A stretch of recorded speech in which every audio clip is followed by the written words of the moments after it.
আসসালামু আলাইকুম সবাইকে সবাইকে কিউট ব্লগসে স্বাগত। সবাই কেমন আছেন? আশা করি সবাই ভালো আছেন। আজ কতদিন ধরে ভিডিও আপলোড করতে পারি না। ঈদে বাড়ি গেছিলাম, তারপরে একটা ভিডিও মনে হয় দিছিলাম, আর দিতে পারিনি। শরীর খুবই খারাপ, মাঝে মাঝে অসুস্থ হয়ে যায়।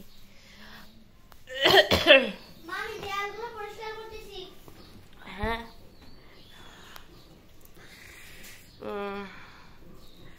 চোখ মুখ ফুলে গেছে, শরীর খারাপ। আসো আম্মু, এদিকে আসো।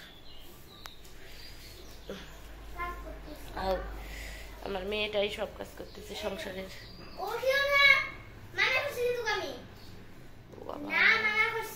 ও বাবা, শাসন করে রে, মানা করেছি, মানা।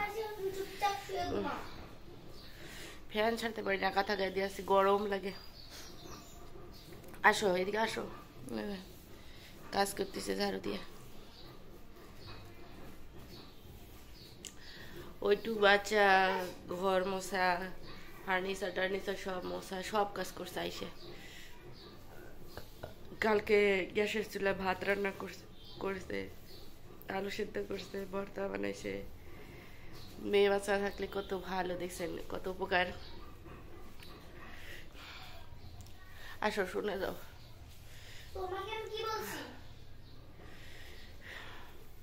লাইট দাও তো একটু, মা অন্ধকার লাগে।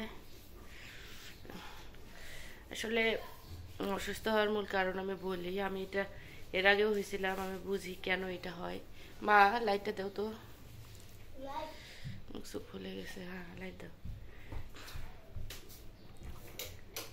হ্যাঁ হ্যাঁ এটা লাগাই দাও।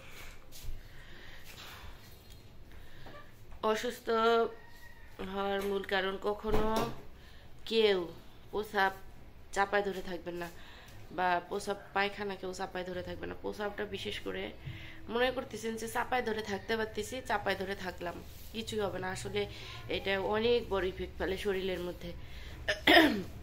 এর আগে আমার প্রসাব জার্নির সময় প্রসাব চাপ দিছিল, আমি অনেক প্রসাব চাপায় ধরে ধরে আসছি। চাপায় ধরে থাকলে তো থাকাই যায়।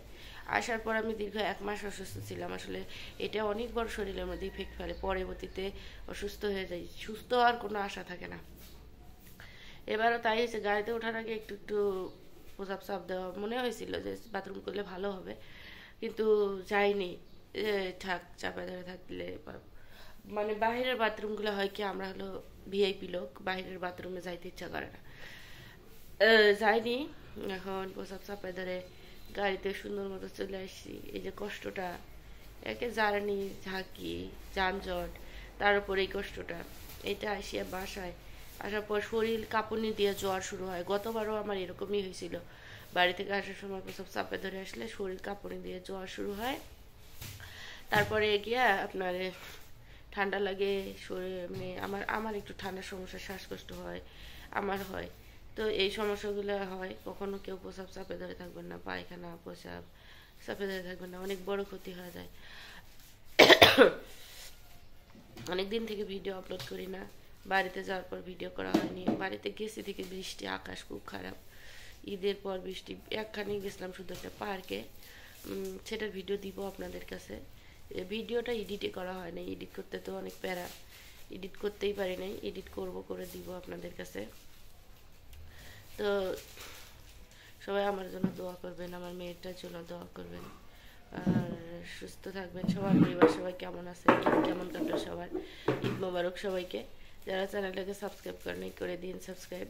আল্লাহ হাফিজ।